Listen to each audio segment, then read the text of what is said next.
Bon coup de tonnerre pour le moins attendu. Ouais, bah je change les expressions, mais tu sais, en même temps, je fais ce que je veux, je suis sur ma chaîne, hein. Le nouveau maire de la Courneuve, Ali Diouara, encore lui, hein, si tu te rappelles, on en a parlé lundi parce qu'on l'a vu passer l'écharpe tricolore au cou d'une femme voilée. Alors le gars, c'est un précurseur, je dirais même un conquérant. À mon avis, il a de l'ambition, donc on va quand même le garder à l'œil. Et en attendant son prochain exploit, il semble vouloir accélérer la purge, hein, de ceux qui ont pourtant tant œuvré à le mener, lui et ses homologues, à la place où ils sont aujourd'hui. Alors, après Rima Hassan qui explique à Mathilde Panot qu'ils deviennent inutiles, L'antiracisme a besoin de voix et de visages incarnés et non pas de porte-parole éloignés de ces réalités.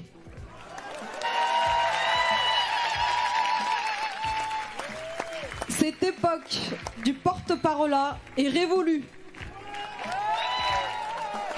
Nous la voulons derrière nous, car tout ce qui est fait sans nous est fait contre nous. c'est au tour de Mathilde Tontelier de se prendre une sauce goût mafé, alors même qu'elle était en train d'accuser François Pupponi, ancien maire de Sarcelles, de racisme. Elle va elle-même se faire taxer de raciste par Ali. Bon, on est dans un genre de boucle sans fin, hein. Je pense que si on faisait tourner les écolos et les LFistes sur eux-mêmes, on pourrait peut-être créer l'énergie infinie. Bon, après, je garantis pas que ça puisse pas créer un trou noir qui va tout engloutir autour de lui. Ça reste un risque non négligeable quand même, hein. Alors bon, faut savoir que Marine, son cheval de bataille, c'est l'antiracisme, hein. Elle a fait toute sa carrière sur le barrage anti-RN. C'est pas très original, hein, mais j'ai jamais dit que c'était une créative, la meuf. Donc je vous propose de mener une petite enquête, hein, afin d'essayer de déceler le racisme qui se cache dans les propos de François. Alors j'ai déjà lu le bout d'article qui a été partagé, je vais pas vous le cacher, et même essayé d'employer des techniques pour révéler de l'encre invisible, mais rien à faire, j'arrive pas à trouver. Je me suis dit certainement que moi-même je suis bien trop habité par la haine. Donc si certains d'entre vous sont moins possédés que moi, merci de me signaler en commentaire les phrases qui vous semblent éventuellement problématiques. Qui parle de Bassi Konaté, c'est le nouveau maire de Sarcelles. Un parcours que François Pupponi, ancien député et maire de la commune, résume ainsi.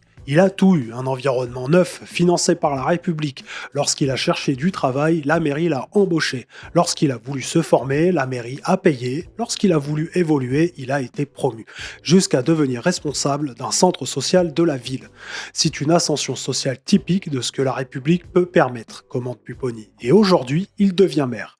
Raison pour laquelle il conteste l'adéquation de ce parcours avec le discours porté par LFI, celui d'un pays qui serait structurellement raciste, islamophobe et qui n'aurait jamais rien entrepris pour eux.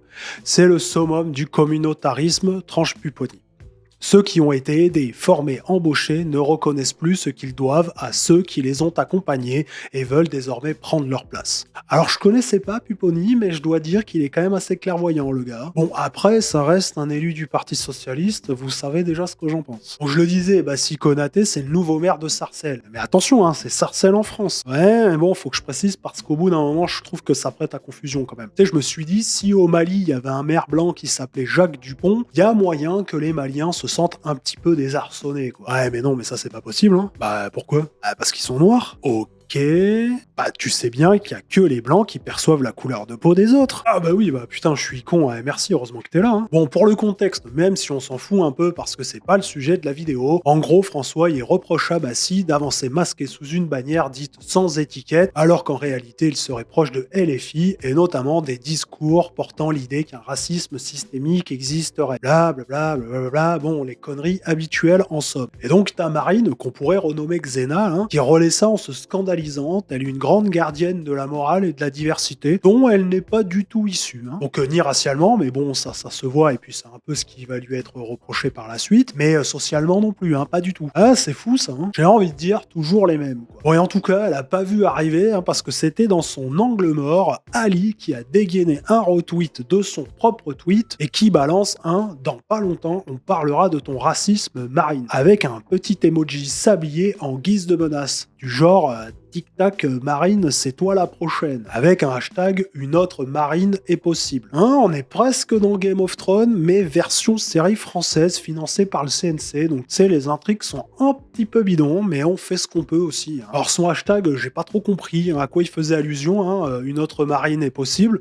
J'imagine qu'il parle pas de Marine Le Pen. Alors bon, il est peut-être juste un petit peu con aussi, parce que quelques heures plus tôt, il avait tweeté « Une ville, un peuple, un maire ». A priori, c'est un slogan comme un autre. Le problème, c'est que dans les années 30, il y avait un gars qui avait un slogan un peu similaire qui disait un peuple, un Reich, un chef. Ah, du coup, c'est pas trop passé, et comme Internet est très très vif, plus que lui en tout cas, bon, c'est pas très difficile, tu me diras, il s'est tout de suite mangé quelques petites tomates avant de courageusement supprimer son tweet et de s'empresser de faire un contre-feu en tirant sur une alliée. Ah bah apparemment Ali il est comme ça, quand il se sent en danger, mieux vaut ne pas rester trop près parce que le mec il hésitera pas à te pousser direct dans le feu. Bon, après, je vais pas non plus plaindre Marine Tondelier, faudrait pas déconner non plus. Elle s'était vantée d'être arrivée à une place qui n'était réservée qu'aux méchants hommes blancs cisgenres, donc quelque part qu'elle aille se faire mettre. Et la meuf, elle allume la mèche d'un pétard qui lui explose à la gueule, donc je vais juste m'asseoir avec un grand seau de popcorn pour la regarder disparaître. Bon, bref, j'ai juste envie de dire que c'est sûrement que le début, hein. Eux qui ont tout fait pour promouvoir et faciliter l'arrivée au pouvoir du peuple du tout renouveau, ils en ont tellement fait qu'ils ont même scié la branche sur laquelle ils se sont assis. Après, le problème, je dirais, c'est que nous aussi, on est assis sur cette branche-là. Il faudrait, c'est qu'on essaye d'être un peu moins con qu'eux et qu'on ait des parachutes. Et au moins, on aura le plaisir de les voir s'écraser comme des grosses merdes. N'hésitez pas à me dire ce que vous en pensez en commentaire, likez, abonnez-vous, vous connaissez la chanson, et puis à très vite.